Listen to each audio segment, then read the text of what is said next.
Hi guys! Ngayon tuturuan ko kayo kung paano mag-download ng mga video galing sa Facebook. Yan, mamili lang po tayo ng video or movie na gusto po nating i-download. Yan, pindutin po natin yung share. Copy link po natin.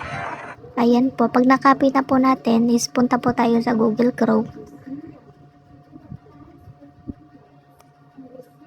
Ayan po, i-copy paste po natin yung na-copy natin na link galing doon sa Facebook.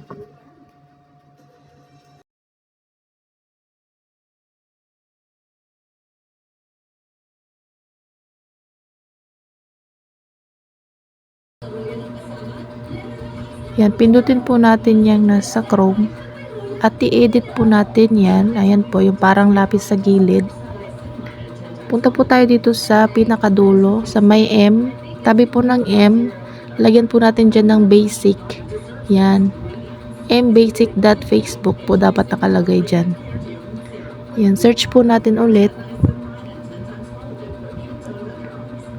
Ayan, mapupunta po tayo doon sa movie na gusto nating i-download. Pindutin po natin yan. Ayan po, antayin po natin na mag-play.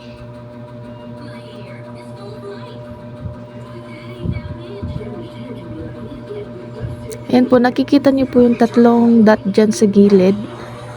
Yan, click po natin yan. At saka, ayan na po, i-download na po natin yan. Antayin lang po natin yan na ma-download lahat.